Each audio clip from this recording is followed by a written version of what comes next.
Hello there, my RPG lovers, and welcome to another video.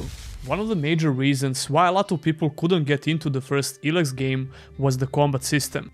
That's actually what inspired me to start making videos about Elex 1 back in 2017. I made a lot of combat guides and tips for the first game back then, and here we are again for the sequel. The combat system in Elex 2 has some major changes and improvements.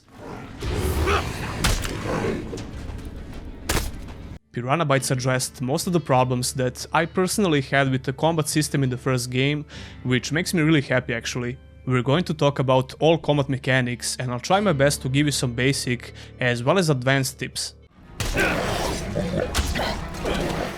I will showcase all mechanics and combat features in a way that everyone can easily follow and understands. By the time you're done with the video, your Jax will be a force to be reckoned with.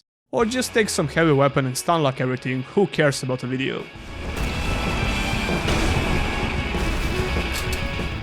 Now that zoomers are no longer watching, let's continue with the video. By the way, you can easily navigate the video by using timestamps.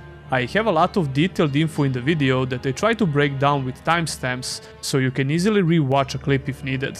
But let's not waste any more time and start with the basic tips.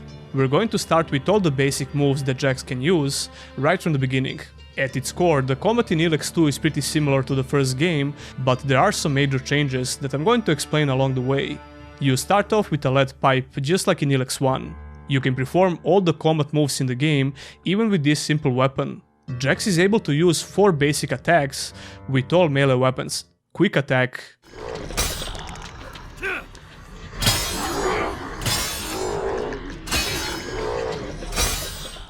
heavy attack,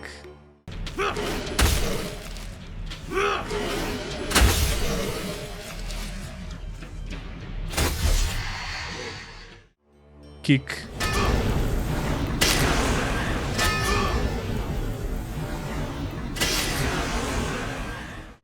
and running attack.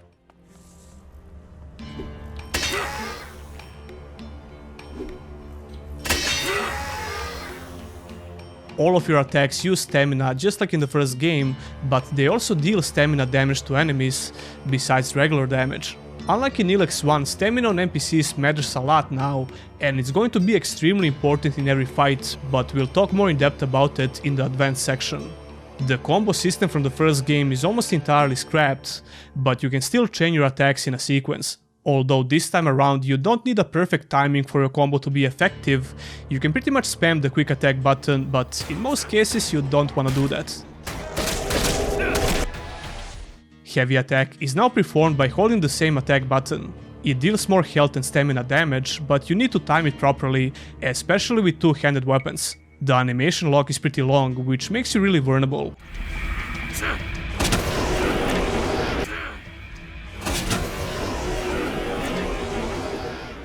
This attack can often stagger the enemy, and you can combine it with quick attacks, even though you don't wanna do that in most cases, and I'll show you why in the advanced section. Whatever you do, you should not underestimate your kicking ability. It doesn't deal any health damage, and it deals small amount of stamina damage, but it's amazing for interrupting attacks from even the biggest and toughest monsters in the game. The kick turns into a shield bash if you equip, well, a shield. It deals a lot more stamina damage like this, which makes it even more useful. The running attack is probably going to become your favorite opener in a fight. But just like heavy attack, it locks you into animation, which puts a big target on your back. It deals a lot of health and stamina damage, but more importantly, it will send a lot of enemies on the ground, or at least stagger them. It's a great opener in one-on-one fights and not so great versus multiple enemies because of that long animation lock. Those will be all the basic melee moves and some brief info about them. Now let's take a look at all the defensive moves that Jax can use. We got dodge roll,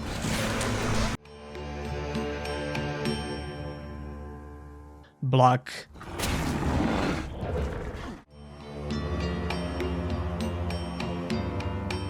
parry,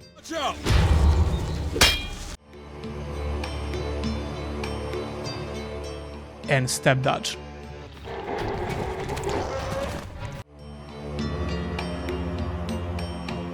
Using a two-handed weapon also turns your dodge roll into a step dodge. Dodge rolling in Elex 2 feels a lot better than in Elex 1.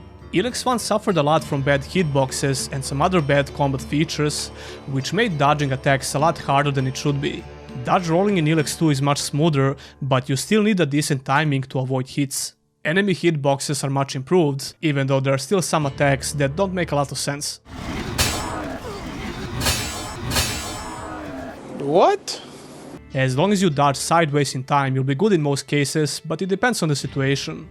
Using the lock on button will probably help you a lot if you're a beginner, but I personally don't like using it. Not only in Elex 2, but we'll get to that. Actively holding a block button is only available with a shield. The effectiveness of your block depends on the damage reduction on the shield. When you get a decent shield with at least 80% of damage reduction, blocking becomes extremely efficient. You can block almost every attack in the game, even elemental damage. If you use a shield, your dodge roll turns into a step dodge. Most people probably don't even know that Elex 1 had a step dodge, probably because it was not mapped on any button, on PC at least. But step dodging in Elex 2 is a lot better now, and it's implemented in a way to create a somewhat unique melee playstyle. Step dodge allows you to put yourself in a position to attack faster after you, well, step dodge. Sword and board build in Elex 2 is definitely one of the safest way to play the game, but there are some setbacks that we're going to address soon. And last but not least, we have the parry button.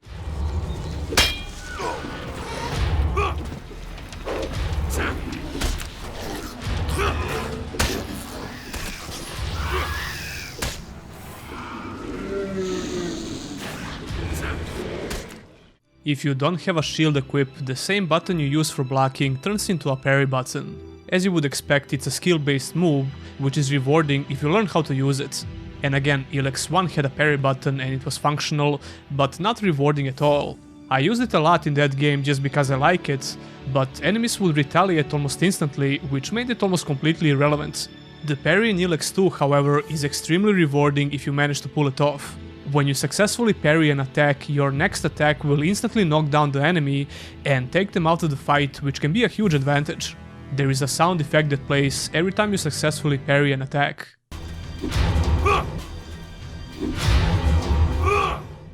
Those would be all the basic defense moves and mechanics. Now let's take a look at some range mechanics. You can find a simple bow right after the tutorial zone, and this can be your first experience with basic ranged attacks. Range mechanics are almost identical to the first game, but as you would expect, there are some improvements. First of all, now you have to draw the bow by holding the button instead of just firing the bow like a gun in the first game. The aiming and hitting something with a bow feels a bit better in general because of this. You are still able to stay mobile and you can step dodge while aiming. But if you want to dodge roll, you have to stop aiming the bow. If you want to do as much as DPS as you can with a bow, I suggest using the step dodge while aiming more than regular dodge. It depends on the situation, but in most cases you can move out of the dangerous way by just step dodging. Fully drawn bow deals more damage than just tapping the fire button, and in most cases you want to deal max damage. All enemies in Elex 2 have a much improved behavior in fights. In this particular case, when you start aiming your ranged weapon, enemies will try to circle around you and flank you, which makes aiming a lot more tedious, especially on a controller. If you're on PC, this won't be a huge problem for you because it's a lot easier to aim with a mouse, especially when it comes to quick lateral movements. With a controller, however, it can be really frustrating to place your crosshair on enemies with ranged weapons. When the enemy starts dodging your aim, you should just release it and quickly readjust your aim. This is just common sense for the most part, but the trick is not to release the fire button while doing this. When you start aiming again, if you didn't release the fire button, Jax will just automatically draw the bow, which means that you don't need to press an extra button.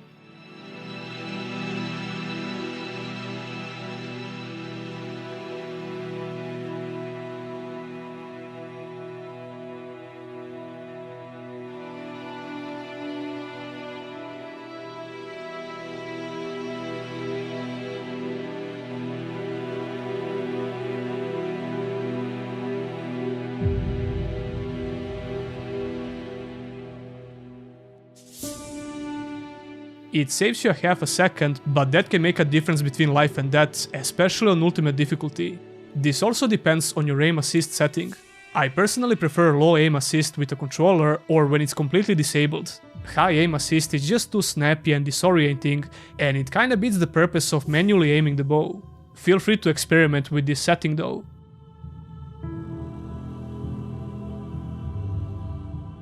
Before we move on to the advanced section, we should talk a bit about the stamina and how it works. Like I said before, Elex 2 has a stamina system, but it's a lot more forgiving than in Elex 1. That's not because you have more stamina, it's pretty much the same value in the beginning of the game. Just like in the first game, the amount of stamina your actions use depends on the difficulty. Story mode turns off stamina completely, easy, normal and hard have the same stamina cost, while Ultimate has the biggest stamina penalties. The responsiveness and combat improvements in general makes the stamina a lot easier to manage. Stamina on enemies is extremely important now because the same rules apply to them. Every living creature in Elex 2 has a stamina bar. Their stamina bar will start depleting when they attack or receive damage. When it reaches 0, they are taken out of the fight for a couple of seconds until the stamina bar regenerates to 100%. You can use this situation to perform an execute move, but we'll talk more in depth about this in the next section. Dealing stamina damage can be even more important than doing bigger health damage, especially on ultimate difficulty versus high level skull icon enemies. That's because you always have a big advantage when the enemy is knocked down, but you still have to pick your fights a bit more carefully, especially against monsters with orange stamina bar. That's because NPCs with orange stamina cannot be knocked down. Not only that, but it seems like these enemies can recover from a hit much faster, and they also seem to have a higher stagger resistance. So keep that in mind whenever you're fighting an enemy with orange stamina bar. Try to be more careful and defensive in these fights. Your stamina regenerates pretty fast, but only if you're not attacking, blocking or running. I would suggest getting these two abilities that increases your stamina regeneration and capacity. But even the default stamina capacity is not that bad, unlike in Elex 1. The stamina value seems to be the same like in the first game, but like I said, it feels a lot better because all of these improvements.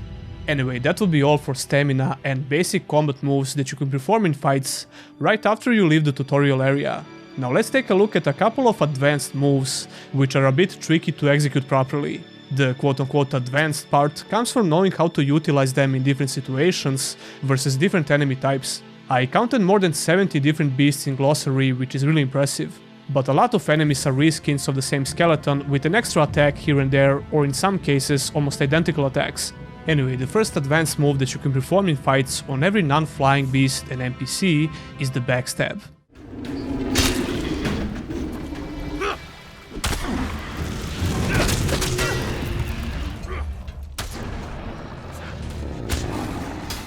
You need to be behind your target and hold down the attack button, just like when you try to do a heavy attack. Jack's animation will then change into this thrusting movement forwards, but the range of this attack is very poor and you can easily miss.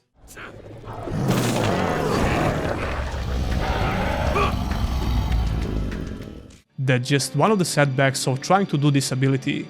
Backstabs can only be performed with one-handed weapons of each type. Yeah, even a mace. Even though this move by itself deals tremendous amounts of damage, you should definitely pick up this ability, which further increases backstab damage. Regardless of what build or faction you're going for, getting this ability will make your life a lot easier in fights. Performing a backstab in this game is not really easy, especially when you initiate a fight, but it's not impossible. First of all, if you have a companion, you'll have a high chance to backstab someone in a fight, especially if it's only one enemy. This is probably the easiest way to perform a backstab. A couple of backstabs can even take out a much higher level enemy, even on ultimate difficulty. Yeah, that same enemy that you could never kill with regular hits, because of their much higher level and health. The risk of using this ability can be great, especially in these particular situations, because most NPCs can just randomly decide to change their targets. Sometimes it's random, but you can also predict it because they will usually start attacking you, so be ready to dodge. In some rare occasions, you can chain two backstabs together by trying to hold the attack button right after your first backstab. But this won't always work and you risk getting hit in the face.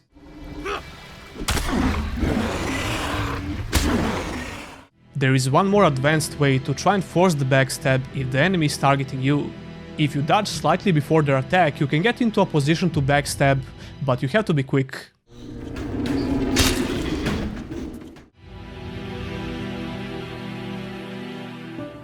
I don't recommend trying this on humanoid NPCs because they are much more agile. Monsters and bigger beasts in general are turning a lot slower. Backstab is not only doing great health damage but stamina damage as well. That means that you can use this opportunity to bring their stamina to zero by continuing to attack the target a couple of more times after the backstab. So the ideal situation will be to do a backstab, attack a couple of times until the enemy is knocked out and use the execute move. But only if the enemy has a yellow stamina bar. Speaking about the execute move, we should really start talking about it.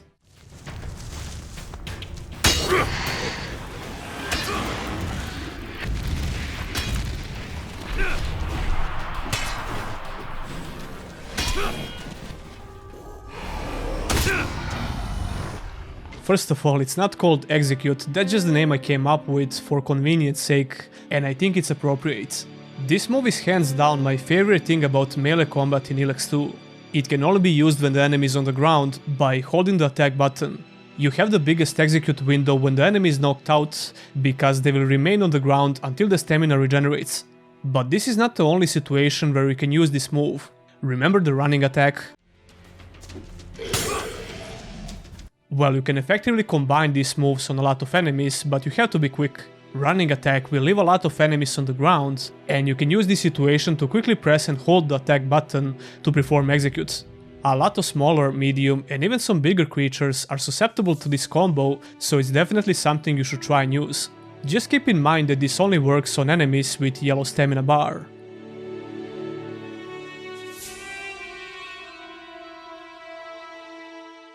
Another advanced tip for this particular move is to try and do it twice in a row, just like we talked about the backstab.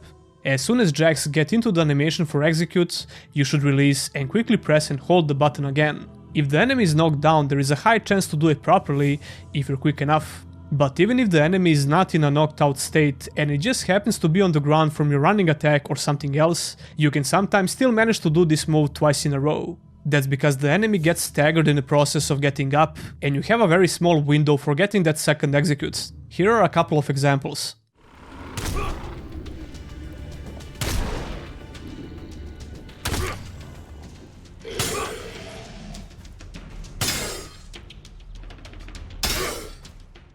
In the best case scenario, you can completely destroy some enemies if you manage to do this properly, because 2 executes is enough for depleting their stamina, which leaves them open for another attack.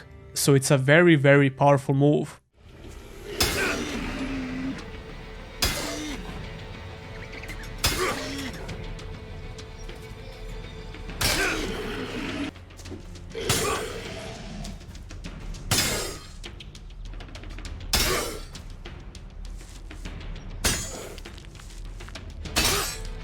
Your companions will also be able to knock someone out, so pay attention to that as well for some free damage. The range on this ability is actually very big. As long as you target in the right enemy, you'll be able to jump from far away and hit them. But it's also one of those attacks that locks you into animation, so if you're fighting multiple enemies, there is a high chance to get hit. I think it's worth the risk though. Don't forget that you can instantly knock down the enemy with a well-placed parry. Like I said, when enemies are in a knockout state, you can almost always do at least a couple of execute moves, as long as you have the stamina. Speaking about combos, here is a couple of useful combinations to know. A really simple yet really effective way to deal some nice damage is to open the fight with a kick, and you mix it up with quick attacks as long as you have the stamina. It's a great way to get feel of this combat, and it works in 90% of situations against all non-flying enemies.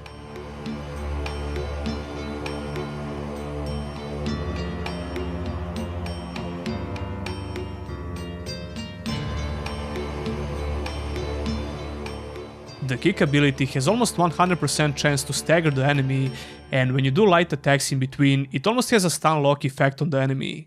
I said before that I don't recommend mixing light and strong attacks, simply because there is always a high chance to get hit. It's also a bad idea to just spam the light attack button with one-handed weapons. But when you manage to successfully do a quick attack with your two-handed weapon, feel free to do a couple of more quick attacks in a row. Two-handed weapons have a higher chance to stagger the enemy even with a light attack.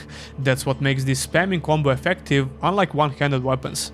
However, you lose the ability to do backstabs with two-handed weapons, but nothing is stopping you from switching your weapon in a fight if you have the opportunity for this move.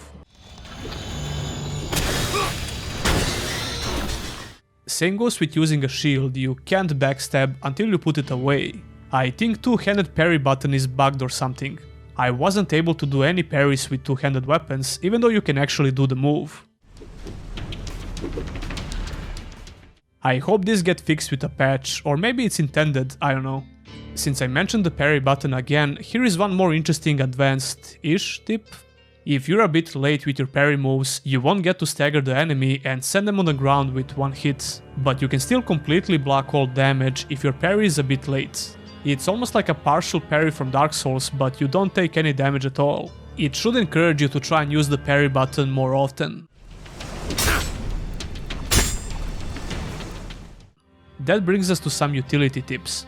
Weapon Wheel is a great new addition to the gameplay. The game almost completely pauses when you open it, so you can use consumables, abilities, and change weapons. Nothing is stopping you from using all weapon types, except the skill needed for the weapon, of course. If you decide to play with two-handed melee weapons, you should still have a one-handed weapon ready in the Weapon Wheel, just so you can use it for backstabs in certain situations. Here's one great example of maximizing the damage on execute move after a successful parry. Like I said, you can't parry attacks with two-handed weapons, so I had to use my one-handed axe. Then I quickly switched to my two-handed weapon that does a lot more damage, so I can execute the enemy. It's a bit more challenging to do right, but definitely doable.